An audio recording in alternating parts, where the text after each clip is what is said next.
Greetings in the sweet name of our Jesus. It's wonderful to be here this week also in the presence of the Lord with the word.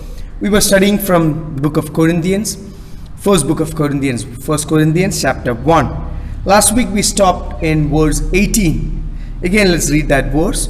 1 Corinthians chapter 1 verse 18.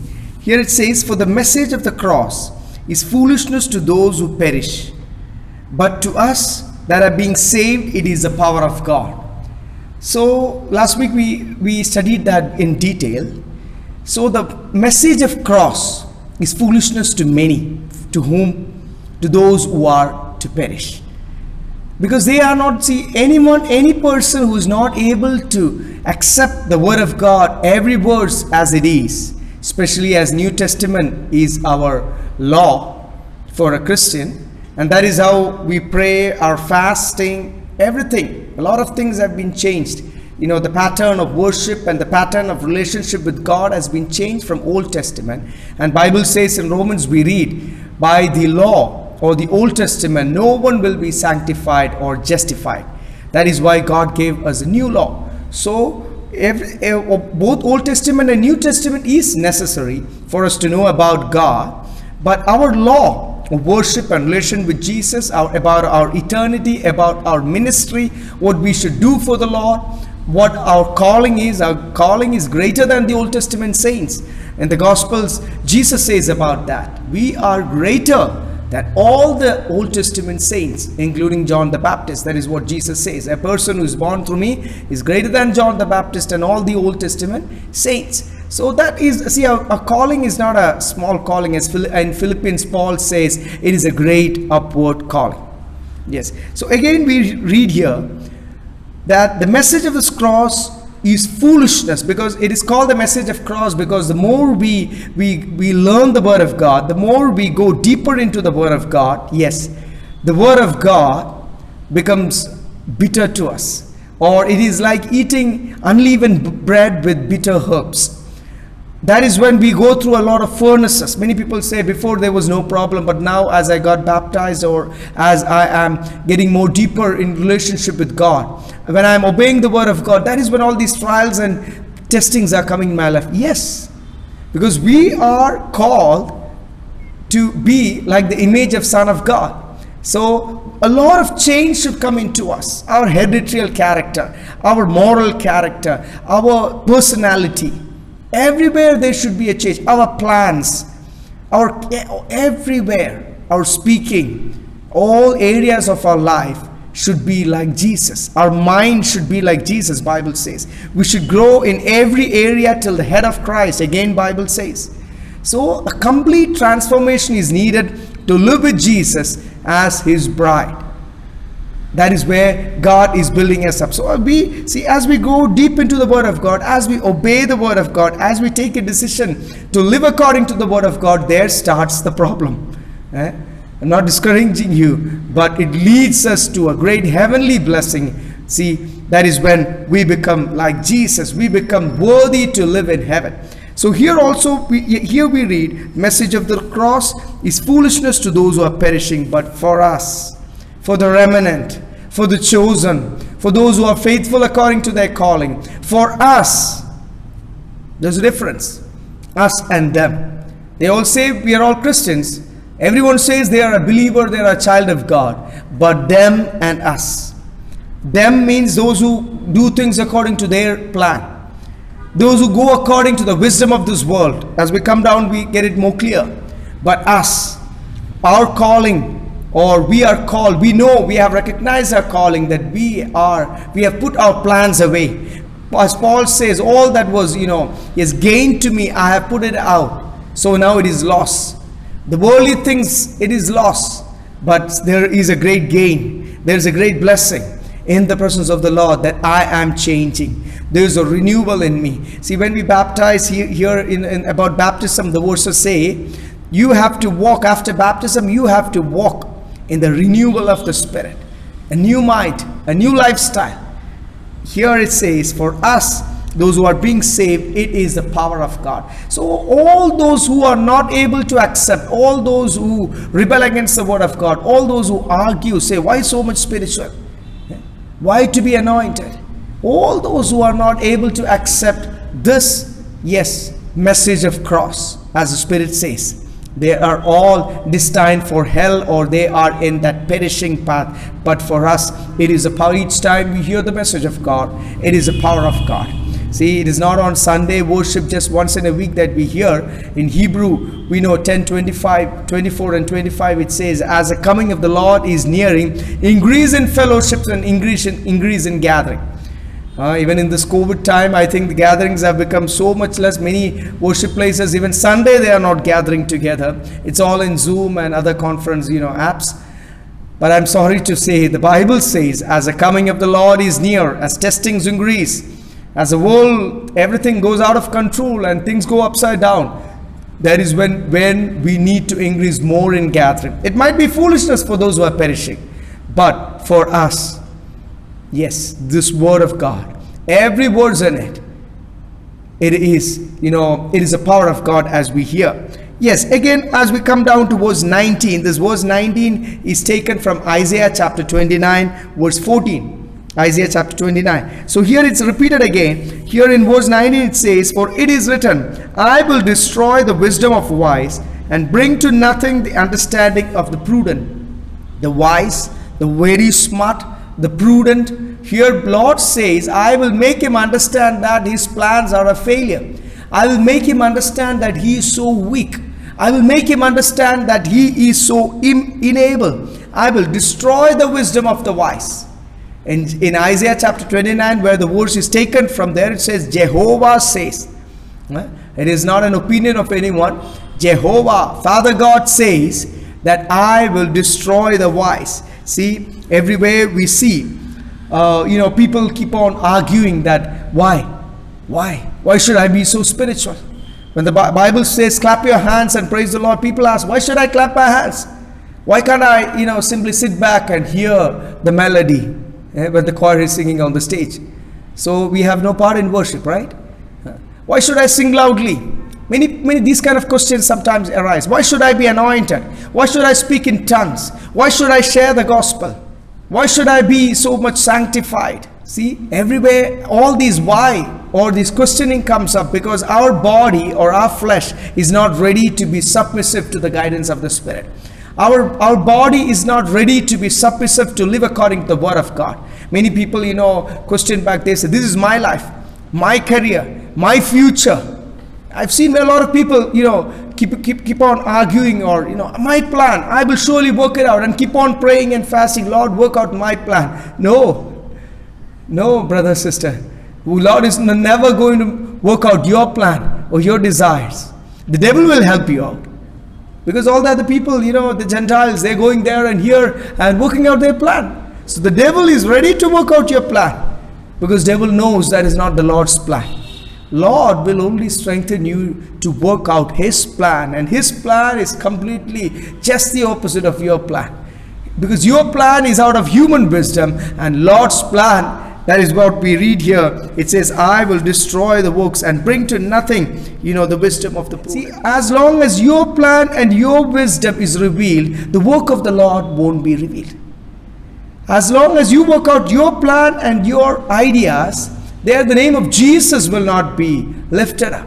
Their glory won't be going for the Lord. That is why Lord insists or Lord commands, or this is how it ought to be, that see, the wise of the world God will destroy.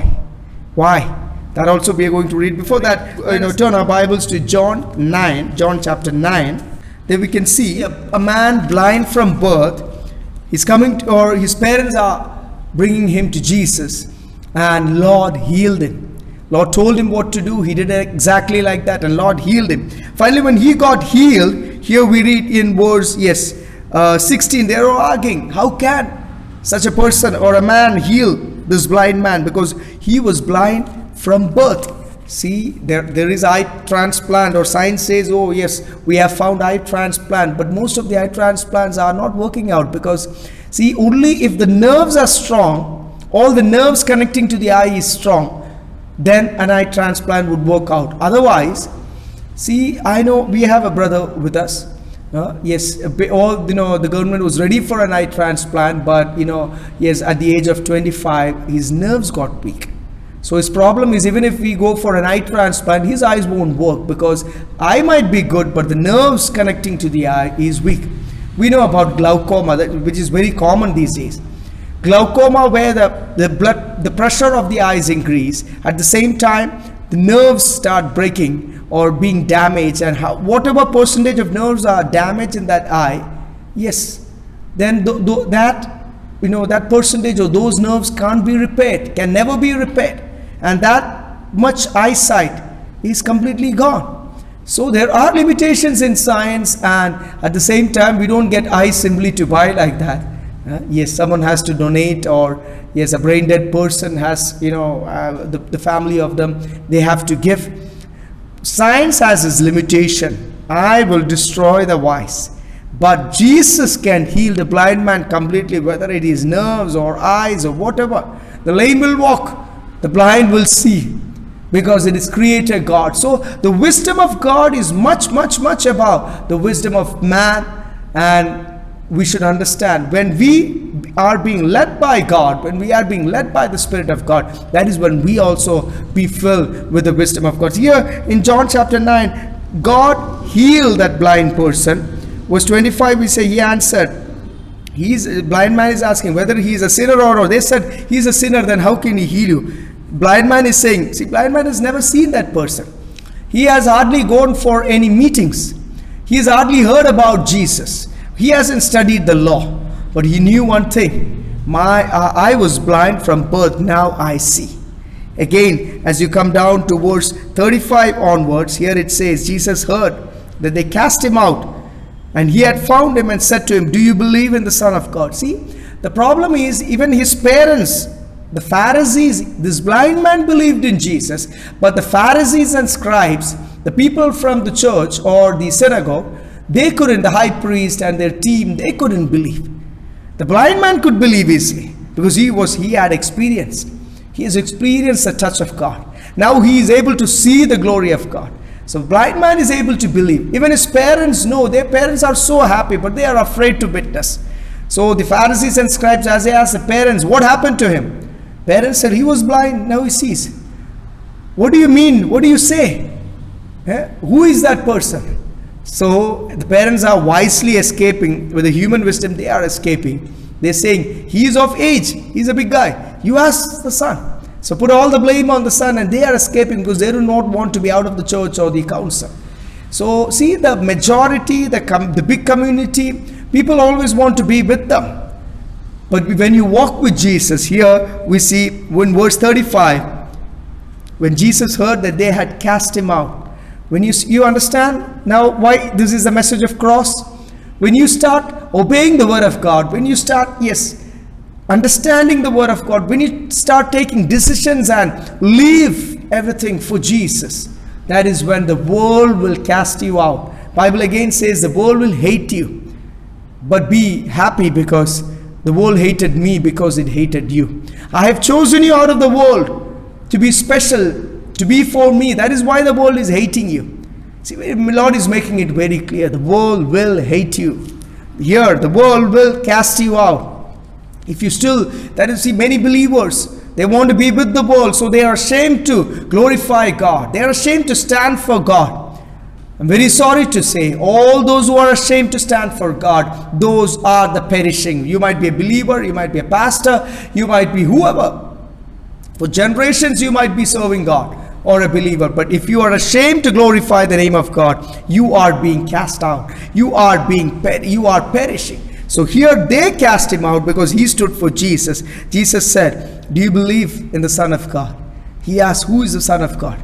Again, Jesus replied, the person whom you are speaking with, he is the Son of God. Many people ask, is it written in the Bible, Jesus said that he is the Son of God? Yes, very clearly we can read here. Jesus says, yes, I am the Son of God.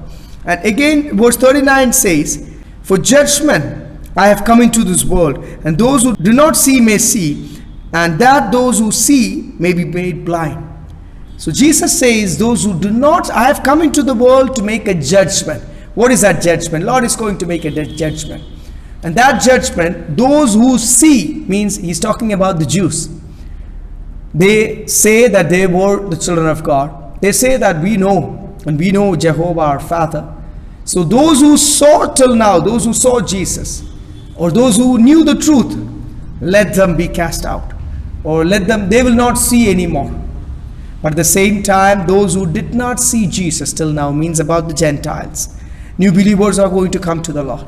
Many of the believers, as they say that we know Jesus, I am baptized, or I am a child of God. If you do not live according to the world, Lord says in another area also in Old Testament and the New Testament, Jehovah God, and here New Testament Lord Jesus says. Yes, it is taken, and apostles have repeated it again in the New Testament. In that verse it says, if you don't live according to the voice of God, the counsel of God, your eyes will no more see, your ears will no more hear, your heart will be hardened, that how much ever word of God you hear, you will not understand. Means Lord has put you out, Lord has forsaken you. Till now, see, Lord is gracious, but He gives us a chance. He gives us a time frame. So how many times the Lord speaks to you, still if you don't want to understand, Lord says, you will not see anymore. Lord says, you will not hear anymore. Yes, your heart will be hardened, that you will not be able to obey the word of God anymore. Means Lord has put you out. Yeah. Again, as you come down, then some of the Pharisees, they were with him. They said, are we also blind? Jesus said, those who see will no more see, and those who will not see, they are going to see Jesus. So Pharisees understood Jesus was talking about them. Are you saying that we are blind? 41. If you were blind, you had no sin, but now you say we see, therefore your sin remains. Means here it says, you say you know everything. You say you are a believer. You are a child of God. You have read the Bible many times. You have heard the word of God many times. You know every verse. And as you say you know the word, but still you don't live according to it, you are not ready to pay a price to live according to it, Jesus says there is no more excuse. Your sin remains in you. You will be punished. That is why Jesus stopped that verse by saying, judgment, I have come to give you a judgment. Let us come back to verse 20. 1 Corinthians chapter 1 verse 20. Again the Holy Spirit is asking, where is the wise? Where is the scribe? Where is the disputer of the age? See, Lord is asking to the wise, where is your wisdom? Where is the wise? Then Lord is asking to the Old Testament people, the Jews here, where is the scribe? Means the scribe is a person, the only people group who have authority to make copies. We are able to go to a Bible store and buy Bible at a very cheap rate. But at that time, the ordinary people could not afford a copy of the law. It was written in scrolls. Each book, Isaiah, Jeremiah, they were all written in different scrolls. We know about the eunuch. Yes, in Acts we see he came to Jerusalem, bought a scroll of Isaiah, and he was going back home to his hometown. He was reading the book of Isaiah. An apostle walked along with him and asked, do you understand anything what you read? So we see from that verse we understand there were scrolls, and the scribes are the team who are only authorized to write it down. It is handwritten on leather scrolls, and those are big scrolls because the whole book of Isaiah is written on scrolls.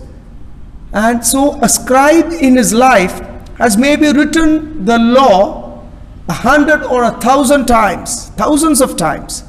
But at the same time, if that word of God doesn't go into his heart, what is the use? So Lord is saying, where is your law? Because your law cannot save you. Here only Jesus can save you. And the Pharisees and the scribes were not able to believe in Jesus. He is the Savior of the world. Your Old Testament law will not save you. That's why in Romans, Lord is making it clear through apostle. Through Old Testament or through the law, no one will be justified. No one will go to heaven. So if you are a person sticking around the Old Testament only, let me make it clear, you start studying the New Testament, because that is the law of a Christian. And you will be judged by it. Every prayer and worship and lifestyle, everything is total change from the Old Testament time to the New Testament time, or a child who's born through Jesus. Our calling is also great. An Old Testament person cannot be the bride of Jesus. Your calling is so great, and New Testament makes it very clear. Your future, yes, to live with Jesus as his bride in the New Jerusalem. So understand, don't stick around the Old Testament only. I'm not saying you don't need the Old Testament. Yes, we need the Old Testament to understand what grace is. Oh, how much lucky we are to be in the New Testament period. Because in the Old Testament, it was immediate punishment. You would be stoned to death. Immediately as you sin, you will be stoned to death. Or you will get, you'll be, all the lepers or the weak, they will all be cast out of the city. The enemies, it's eye for eye, hand for hand. But here, it's about, the law is completely different. Love your enemies. Love your enemies. Yes. And in the Old Testament time, only the Jews or the Israel could be the children of God. But here, as Jesus is the Savior of the whole world, all those who believe in Jesus. Old Testament time, we know only through some works you would be justified. But here it says not through works. It is through faith that you are justified or you are saved. So yes, here in verse 20, we read, where is the wise? Lord is asking to the wise guy, where is your wisdom? Will your wisdom save you? This COVID time, we know how many multimillionaires had to end their life, had to end their business. Many are still, hiding themselves from the bank and from all the loans they have. So they are all smart people, they are all wise people. But when the Lord touched the world, everyone's calculation turned upside down, right? Here, verse 20, where is the wise? Where is the scribe? Where is the disputer of this age? A disputer means a person who always argues, right? Many are there, even among the children of God. They always have doubts. When we talk about doubts, teachers first think, the students who always keep on asking doubts is because of their, curiosity or their, eagerness to learn the subject. Finally, they will understand some kids are just, they want to shine out, or they're not able to believe. They believe it in a different way. So they keep on asking doubts. They trouble some teachers. Some students, trouble. I was also a teacher. Some students trouble the teachers by asking doubts because their doubts are very tricky. They just want to be, outsmart. That's all. It's not because they want to know about the subject. So here, some people, disputer of the age. Where is the disputer of the age? Means some people are not able to believe the word of God. So they keep on arguing. They keep on arguing. Where are you? Where is the wise? Where is the scribe? Where is the disputer of the age? Has not God made foolish the wisdom of this world? All the wisdom of this world, God has made it foolish. Because God's wisdom is totally different. Again, as you come down to verse 21. For since in the wisdom of God, the world through wisdom did not know God, it pleased God through the foolishness of the message preached to save those who believe. It's a great message, or it's a great, mystery which is being told here. Here, Lord God says, till now, or through the wisdom of the world, no one will come to salvation, or no one will be saved. That is why God chose the foolishness. Yes, so that through the foolishness, it pleased God through the foolishness of the message. Means the message of God, as you hear, immediately when you analyze it with your human wisdom, you will understand it as foolishness. Yes, because work out your salvation in fear and trembling. A lot of verses, as you see Bible, again Jesus says, my grace, I will not heal you. But Jesus told Paul, my grace is sufficient for you. Again, Lord Jesus said, it makes you strong when you are weak. Many people have asked me that question, Pastor, how can a person be strong when they are weak? When they are weak, actually they are weak. They are so much weak. How can a person be strong when you are weak? So here, but that verse says, my grace is sufficient for you, and that grace makes you strong when you are weak. So many people are not able to understand that even now, but only through the Spirit. So the foolishness, Bible says, through the wisdom of this world, no one will be saved. That is why God chose the foolishness of the message, so that through this, it is not, the word of God is not foolishness, but as you analyze it through your human wisdom, you will feel it as foolishness. Through this message, through this foolish message, or through this ordinary message, many will be saved. Message preached to save those who believe. You just believe in the Lord. Many are not able to understand. Jesus died for your sins. Jesus paid for your sins. You just believe and you become saved. Now that is something to experience personally. People won't understand. You believe to be saved. Yes, first, even in the first chapter, also it says about the message of cross. As you come to the second chapter, 1 Corinthians chapter 2 verse 1, here also it says, "And I, brethren, when I came to you, I did not come with excellence of speech or of wisdom, declaring to you the testimony of God. For I determined not to know anything among you except Jesus, him and him crucified." Yes, here it says, when I came to you, I did not show out my excellence of speech. Actually, he is a great personality. King knows him personally and told about him that because of the excellence of his wisdom or the greatness of wisdom, he got mad. So he was known, and he was really a great wise person. Even regarding law, Old Testament law, he studied at the feet of Gamaliel. He was a disciple of Gamaliel, the greatest teacher at that time. So regarding law or the word of God, and regarding, yes, the philosophy or the worldly wisdom, he was such a great man. But Paul says his speech was so excellent. Paul said, when I came to you, I did not come and try, as many preachers today preach, I did not come and by the excellence of my words, or I did not try to speak as an orator. I did not prepare the message myself so that it will be presented so wonderfully. Today also people try to present the word of God in that kind of a way. Yes, according to all that grammatical presentation or whatever, the worldly kind of presentation. But here Paul says, when I know, if I order my words in wisdom and try to preach, present the wisdom, it will be wonderful to hear, but no work of the Lord will be revealed. So when I came to you, Paul is saying, I came with power. Again in verse 4. Chapter 2, 1 Corinthians chapter 2 verse 4 and 5. My speech and my preaching was not of persuasive words of human wisdom, but in demonstration of spirit and of power, that your faith should not be in wisdom of men, but in the power of God.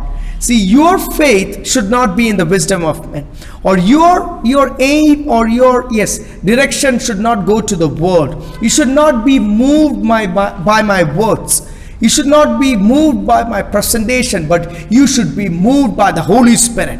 You should be moved by you should be touched by the power of God. That is why here in verse 4 we read, my speech and my preaching was not with persuasive words. Means today many preachers preach so that people like them or become their fans.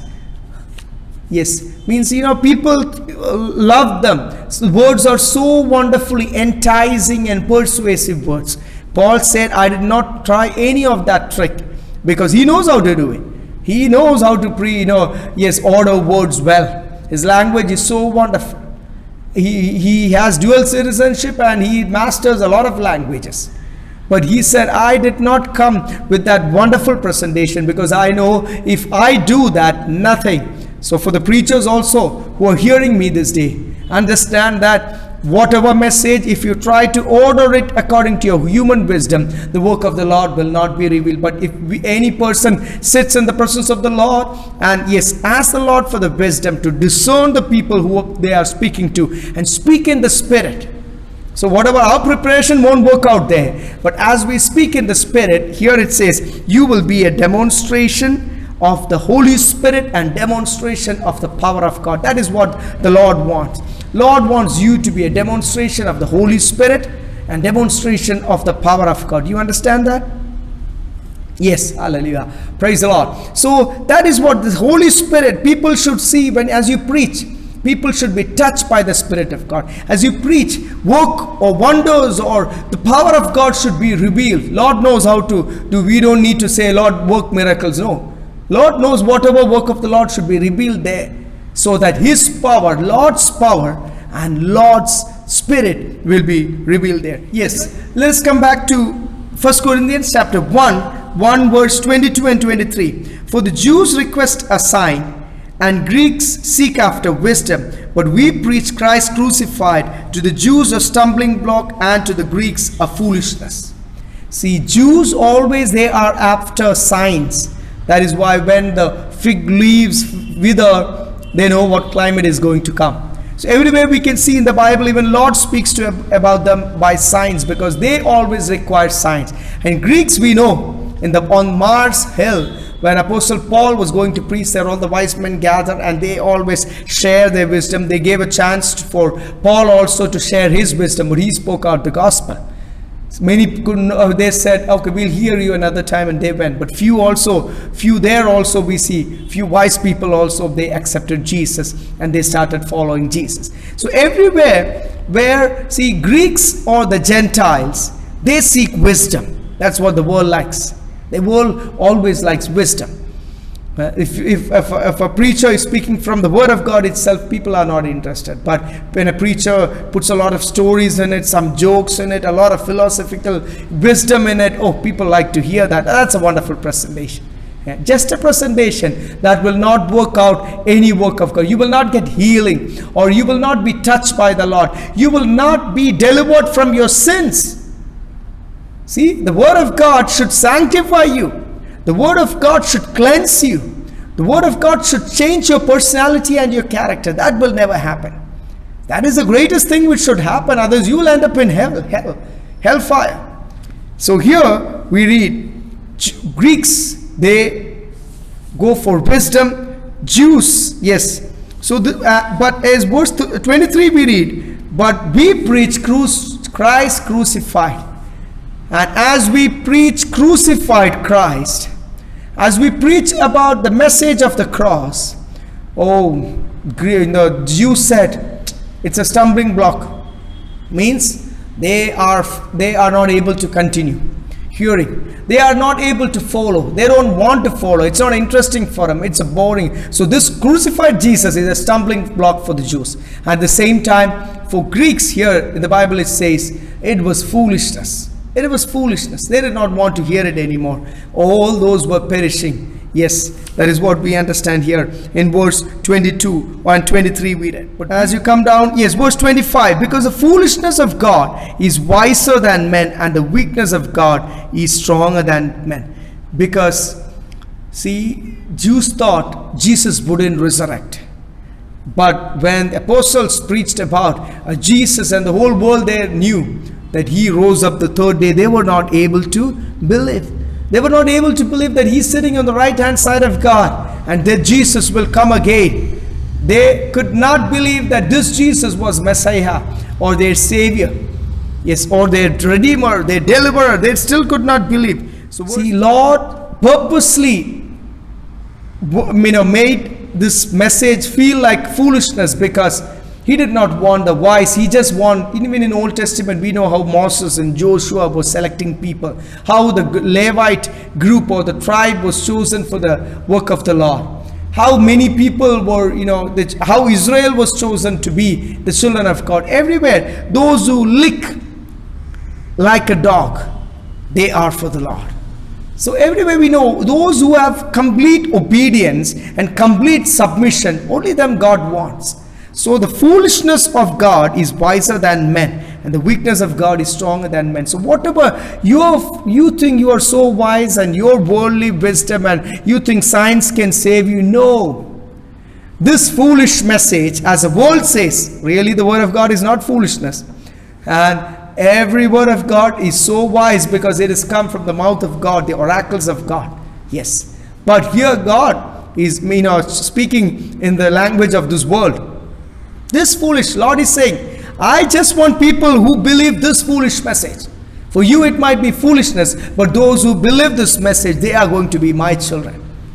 Let me tell you, as we read everywhere, all these verses, verse 21, 22, all these verses, even verse 19, Lord says, I will destroy the wisdom of the world. Where is the wise? So the wisdom of the world is foolishness in the sight of God. The wisdom of world is foolishness in sight of God, because Lord always works against the wisdom. When the world says you will not be healed, Lord says you come to my presence, call upon me, I will deliver you and you will glorify me. When the world says COVID-19 vaccine and all, people are just being guinea pigs for testing, that's all. It's not completely tested out. We don't know what all reactions are going to come. We will see in the coming days. So when the world says there is a medicine, Lord is laughing, because Lord has sent this disease as a plague, and the cure is only from the Lord. Lord just wants the people, His children, to turn back to God, to be fearful to God, to be submissive to God. So see, according to science, maybe this is how we should do, but Lord always works the opposite way. We had a sister in our gathering before, when we were in Vizag, Andhra. We had a sister in our church. You know, she was actually, we had an evening gathering in the nursing colleges, and that's when the sister that's where the sister used to come. So she had a very serious spine problem. Means many of her spine, L12 to L15, all those junctions were compressed and were damaged. And so from a very small age, you know, her younger sisters, and as she came down to study, you know, her degree, all the roommates used to carry water in the bucket, and all they had to carry water from down all to their room. So carry water for her, wash her clothes, and help out. She was, you know, very much feeling bad, because she always had to depend on others. She was always in tears. One day, when we were learning about faith, and when we were learning this portion, as the Bible says, the wisdom of the world is foolishness in the sight of God. So that verse, that moved her by the Spirit, and she took a decision to trust in God. Next day, Monday, early morning, what happened was, it's a bunk bed in their hostel. She was lying on the top. She just fell from there. Maybe she turned or something. She just fell on the floor. So according to science, and she's a nurse in her final year, she suddenly screamed, and she said, kind of electric shock came out through her body, and she said, it's all gone. I will be bad, because she knows science. It was so much damage that a hit would make her paralyzed all her life. That much damage her spine was.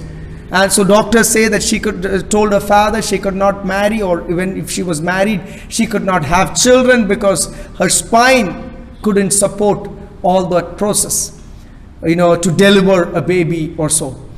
So she was, feeling very much, in pain, neglected, and always, when winter comes, she had great pain. So that sister, after hearing this word and taking decision and believing that whatever the world says, or whatever that specialist doctor, ortho doctor said, that is all foolishness. My Lord can do wonders. She just believed it. That is all.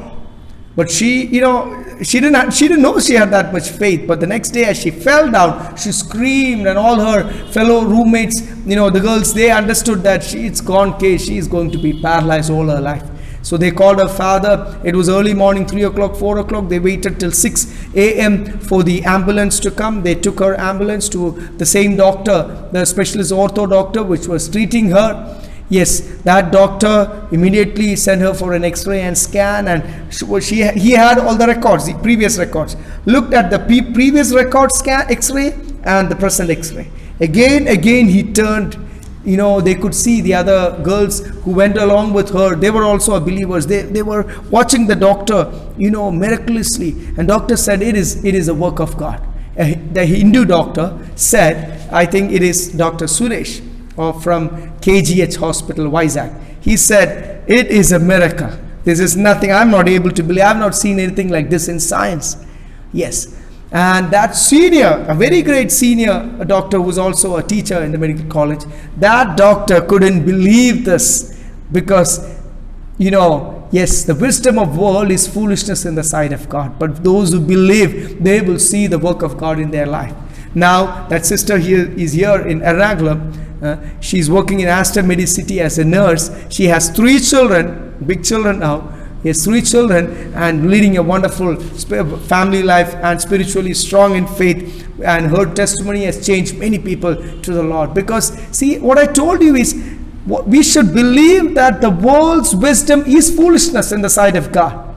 Because whatever the world says, by this foolish message, if you believe the word of God, that is going to change your life. It is going to create wonders in your life. Again, as you come down, yes, verse 26. For you see your calling, brethren, that not many wise according to flesh, not many mighty, not many noble are called. But God has chosen the foolish things of the world to put to shame the wise. And God has chosen the weak things of the world to put to shame those who are mighty.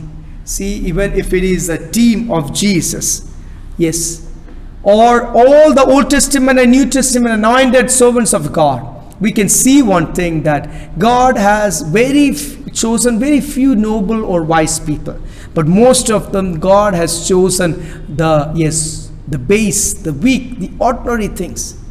See, when God chose David didn't know what God was going to do through him. Every child of God, when God chose David, in David's life we know his elder brothers were the soldiers in the army of Israel, or Saul and David's elder brothers, they were all hefty people who were, worthy to be in an army, who were really, fit, physically fit. But David was a small guy. He was a lad, and he was, he was not qualified to be in the army according to his body structure. But he never knew that in the name of the Lord of hosts, he was going to defeat an enemy, a giant Goliath, that not even his elder brothers or King Saul or anyone in Israel, any mighty man in Israel. So the might or the strength of this world is a failure. But David, who just because of his anointment by the Spirit of God, yes, he was walking to Goliath saying that I come in the name of the Lord of hosts, and God will give me wisdom. So it was his faith in God. It was his faith in the promises of God. It was his anointment, and it was, before, as we read, the demonstration of the power of God which worked in him, that because of David, whole Israel was saved. See, all those in the team of Jesus. Only one person, Matthew, was a tax collector. All others were fishermen and shepherds and ordinary people. All those God chose were very ordinary people. That is why later in the book of Acts we see when Peter and John, we know Peter how coward he is. Even in front of a small girl, he said, he denied Jesus. He said, I did not know Jesus. I'm not in that team. I have not seen him at all. So Peter and John, as they were preaching about Jesus, people of Jerusalem, they know Peter and John from their birth onwards, or from their childhood onwards. People were amazed. Isn't it that Peter, that John? Now they are speaking so boldly and with great wisdom. That is why God chose the base things of this world, the ordinary of this world, so that God can fill you with his strength, God can fill you with his might, so you will glory in the Lord, and all the glory will go for God. That is how God works. So all throughout the Bible, in the Old and the New Testament, we can see Moses. How did God choose Moses? Moses didn't have a stammering tongue before. But Moses, all the wisdom and training, he was physically so fit that with one slap he killed an Egyptian. He killed an Egyptian. Such a mighty, and maybe martial arts or whatever he knew, we do not know. But with one blow he killed a person. So how great person he was. He was trained like that in the palace, in the Egyptian palace. So all the wisdom and all the strength what he had, he got from this world. God drained it out, like opening a tap and draining water out. God drained it out. Finally, in Exodus chapter 4 verse 10, we can see Moses is saying, Lord, before you called also I had a thick tongue, I was stammering. Now also there is no deliverance. You have given me a big ministry. When Paul says, you have given me a big ministry, Lord, please heal me from this problem. Lord says, no, my grace is sufficient for you. Even Moses, God didn't heal him. With his stammering tongue, God made him go and talk to Pharaoh. See, a stammering person is not allowed to stand in front of a king. At that time, that was a rule. But God made this weak Moses. He was not weak at all. Now Moses is not, he doesn't have the confidence in his strength or his wisdom. So he is now going there with the authority of God. Now it is not the strength or the name of Moses but when he lifts his weak hands, they get, victory in war. His hands were so weak that Joshua and Caleb had to support his hands. As long as the hands of Moses were lifted up, Red Sea would be in two. As long as the hands of Moses was lifted up, the weak hands of Moses, that is how it should be said, because that is how it was. His hands were so weak. Joshua, supported his hands, and all the time when his hands were lifted up to heaven, because that is where the source of power comes, because it is the power of God. All those times Israel got, yes, victory. So through the weak hands of Moses became the mighty hand of God, right? We read in the Bible. Again, that stammering tongue. So never complain and say that, see, I'm not able to, speak for the Lord. I'm not able to do the ministry. I don't have the wisdom. I don't know where to start. I don't know how to talk with people. Do not complain, because it is through your weakness that God is going to build you up. It is through your weakness that God is going to present the work of God. Even let me tell my testimony. I was a below average person, but now I'm able to talk to you just because God has filled me with the wisdom of God, and God is using me for his ministry, and that will only be because I don't have a wisdom of my own. So as long as I trust in God, as long as I'm being filled by the Spirit of God, I will keep on ministering. So there is no other way. I will always give glory to God, because I know basically who I am, and I am now, as Paul says, I am who I am just because of the glory of God. I have nothing to boast about myself. Apostle Paul also says nothing. He was a great wise man, a great VIP at that time, a son of a very rich man. But at the same time, Paul says, to boast about or to be proud about, I have nothing else in this world other than the cross of God. Just because Jesus died for me on the cross, and I believed in it. Just because the Lord has chosen me for the ministry, and just because of that, now I am in grace. So, Apostle Paul, Apostle Peter, John, all of them were chosen like that. Gideon, we know how weak person he was. Such a weak person he was. Even Gideon, see, God, he was afraid. He denied when God chose him. He said, how can I go? Then 32,000 people were trained, and he had 32,000 people with him. God said, no, I don't want that. Again took away. Finally 10,000 people. God said, no, that is also too much, because you will say that by your army you won. And finally just 300 people to defeat lakhs of a great army, chariots and horses of the Amalek.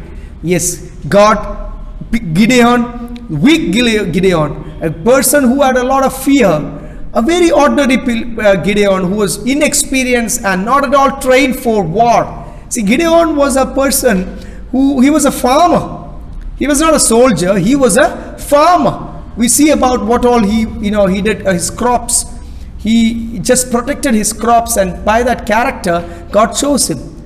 Yes, because the calling was upon him. So a farmer who was so inexperienced for war, when the power of God came upon him, 300 people and Gideon was enough to defeat, yes, Amalek or such a mighty army. So even prophet Jeremiah, we know, he in his teenage got called, and the power of God came upon him and made him a mighty prophet.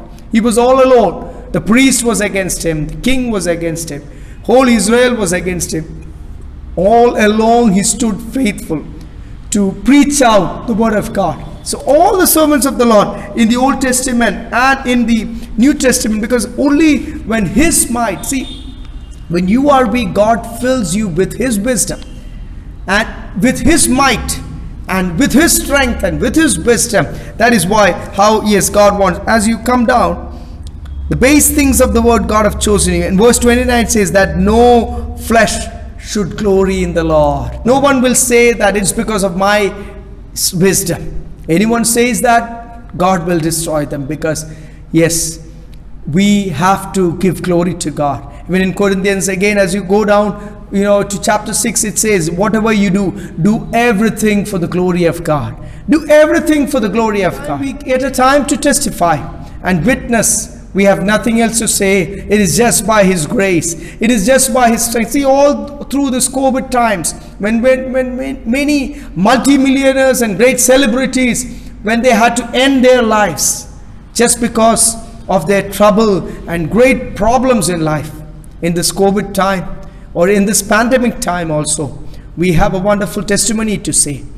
Through even our food, our health, everything, God cared for us so much. And we have nothing else to boast upon but just by His grace and His mercies that we are existing today. And we are so much happy in the Lord today. Praise God. Again, as you come to verse 30, it says, but of Him you are in Christ, who became for us wisdom from God. See, Lord became our wisdom. And again, our righteousness, our sanctification, and our redemption. God became our wisdom. From this verse we understand, see, it is not by our thinking. God became our wisdom. So a person who is born again and who is a child of God, we should not use our wisdom, but here, as the Holy Spirit says, God became our wisdom. So our wisdom, our plans, our ideas have no voice here. It is no voice here. God will become our wisdom. And when God becomes our wisdom, our thinking will be completely different. Yes, we will start thinking like God thinks. We will think about the spiritual matters. We will always be, yes, worried and are responsible about spiritual and heavenly matters. We always, what will be filled with our mind will not be the worldly matters. When God becomes our wisdom, we will think about our Father's home. We will think about our Father's work. We will, be more zealous to be engaged in the work of the Lord than our own work. God became our wisdom. Let us stop by reading the last verse. Verse 31 says, and as it is written as it is written, because it is taken from Jeremiah. Jeremiah chapter 9 verse 23-24 is repeated here. He who glories, let him glory in the Lord. Let us not glory in our money, or let us not glory in our job, or in our beauty, or in our character, or our ability, or our wisdom. Because our job or wisdom or even this health, this life can go in few seconds. What all we know, we have gathered. We know a lot of multi-millionaires have entered their life in this time, this troubled time. So whatever they gained in this life, all what they gloried and were so much proud about, that just went in few seconds. So let him glory in the Lord. He who glories, Lord Jehovah God is saying, if you want to glory, glory in God. When the Lord strengthen us for that, Bible, as we read today, we studied today, the Bible says, through you, yes, you should be a demonstration of the power of God. You should be a demonstration of the Spirit of God. Many might say that, yes, many might not be able to believe in the power of God. Many might be saying that the gifts of the Spirit have entered, or it is not there. But even they should believe that the power of God has not been stopped. The Spirit of God is still working in our lives. The gifts of God and the fruits of the Holy Spirit are not stopped. It is all there, and it will keep on functioning till the trumpet blows. So the world will only believe about the power of God when it is revealed through your life. Let us submit our body. Let us submit our lives. Let us be faithful to the Lord. Let us sanctify ourselves. Let us tell our Lord that I will not glory in myself. I will trust in you. And Lord, please, through me, through my life, let your name be glorified. Through my words, let your name be glorified. Through my works, yes, whenever I speak the word of God, let your work be revealed. Make me faithful for that. Let us ask the Lord for our grace. Yes, so that the power of God and the power of the Holy Spirit should be revealed to us. May the Lord bless you with these words.